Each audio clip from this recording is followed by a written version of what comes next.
को सब अच्छी बताते। अजी अच्छाई बुराई तो परखने पर खुलती है।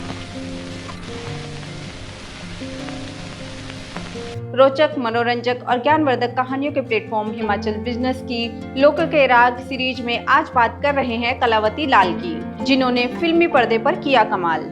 1930 के दशक में जब महिलाओं का फिल्मों में आना बगावत जैसा था, उस दौर में हिमाचल प्रदेश के सोलन जिला एक छोटे से हिन्नर गांव की लड़की कलावती लाल ने न केवल फिल्मी पर्दे पर अपनी पहचान बनाई, बल्कि हिंदी सिनेमा की शुरुआती क्रांतिकारी नायकों में शुमार हो गई। उनकी पहली फिल्म अछूत कन्या थी, जिसमें उन्होंने देविका रानी और अशोक कुमार के साथ काम किया था। कलावती लाल ने जंजीर, झिंगारू, फैशनेबल इंडिया जैसी फिल्मों में उन्होंने प्रभावशाली भूमिका निभाई। कलावती लाल को भारतीय सिनेमा की दुनिया में पुष्पा देवी के नाम से पहचाना गया। वे केवल पर्दे की अदाकारा नहीं थी, संवेदनशील विचारक, शिक्षाविद और समाज सुधारक भी थी। कलावती लाल को बेशक इतिहास ने भुला दिया, मगर आज भी सिनेमा से राजनीति, महिला सशक्तिकरण से गौ सेवा तक उनका जीवन आज भी प्रेरणा देता है। लाहौर से कोलकाता फिर मुंबई। एक किस्सा सुनाया जाता है कि जब उनके पिता ने उनका बाल विवाह करने की कोशिश की थी तो कलावती ने साहस से कहा था कि ये जुर्म है, ऐसा करने पे वह जेल भिजवा देगी।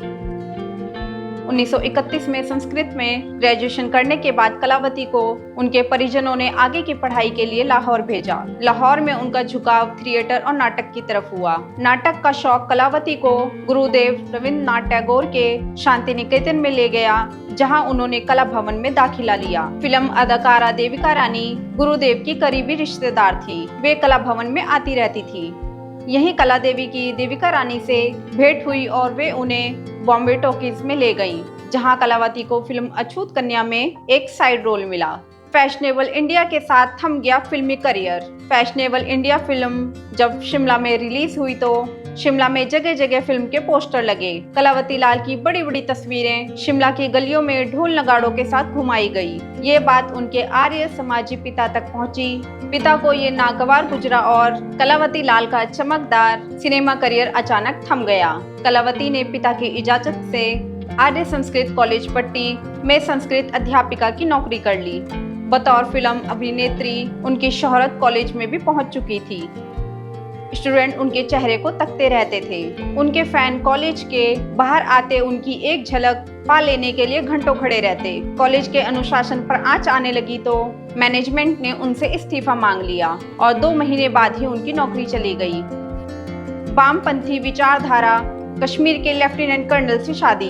नौकरी छूटी तो कलावती दोबारा लाहौर चली गई। कॉलेज के दिनों के गाइड प्रोफेसर नंदराम की मदद से उनको ऑल इंडिया रेडियो लाहौर में नाटक कलाकार की जगह मिल गई। यहाँ उनकी मुलाकात कामरेड धनवंतरी, फरीदा बेदी और मोहम्मद सादिक से हुई। यहीं से वे वामपंथी विचारधारा की ओर मुड़ गईं। साल 1940 में कलावती लाल ने कश्मीर के लेफ्टिनेंट कर्नल रामलाल चुन्नी से विवाह किया। कर्नल साहब ने 1947 के कश्मीर युद्ध में रियासत की रक्षा में महत्वपूर्ण भूमिका निभाई थी। इस दौरान कलावती ने भी महिला रक्षा बल बनाने में सक्रिय भूमिका निभाई और बंदूक चलाने की ट्रेनिंग ली। किसान कन्या पाठशाला हिन्नर की स्थापना। कश्मीर में लड़ाई खत्म होने के बाद कलावती अपने पिता के साथ सोलन आ गई। उन्होंने लड़कियों की तालीम के लिए किसान कन्या पाठशाला हिन्नर को 3 कमरे बनाने के लिए 10,000 रुपए का योगदान दिया। 1952 में डॉक्टर यशवंत सिंह परमार के खिलाफ असेंबली चुनाव में उतरी कलावती चुनाव हार जाने के बाद भी खामोशी से अपने तरीके से जरूरतमंदों की भलाई करती रही। असेंबली चुनाव के कुछ दिनों बाद कर्नल लाल चल बसे और उनका दूध पीता बच्चा भी बीमारी के कारण हमेशा के लिए उनसे जुदा हो गया। पति की मृत्यु और बेटे के असमय निधन के बाद भी कलावती नहीं रुकी। वे अखबार बेचती, लालटेन की रोशनी में घास काटती और जरूरतमंद महिलाओं को आश्रय देती। सिद्धांतों से नहीं किया कोई समझौता। कलावती लाल ने आखिरी सांस तक सिद्धांतों से कोई समझौता नहीं किया। उन्होंने डेयरी फार्म शुरू किया, 20 से अधिक गायों की सेवा की और उनकी नस्लों को बेहतर बनाकर अन्य किसानों को भी लाभ पहुंचाया। 5 जून 2002 को कलावती लाल इस दुनिया से विदा हुई, मगर पीछे साहस, विचार और सेवा की एक मिसाल छोड़ गईं।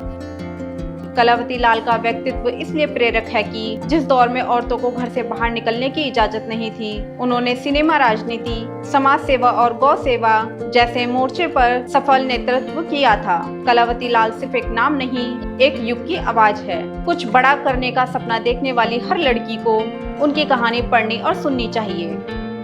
तो ये थी कहानी कलावती लाल की। ये कहानी आपको कैसी लगी, अपनी प्रतिक्रिया जरूर दें। अगर आप इस वीडियो को YouTube पर देख रहे हैं तो चैनल को सब्सक्राइब करें। अगर आप इस वीडियो को Facebook पर देख रहे हैं तो पेज को लाइक करें और फॉलो करें। आप हमें Instagram और Twitter पे भी फॉलो कर सकते हैं। ऐसी ही रोचक, मनोरंजक और ज्ञानवर्धक कहानियों को जानने के लिए जुड़े रहें हिमाचल बिजनेस के साथ। बहुत बहुत धन्यवाद।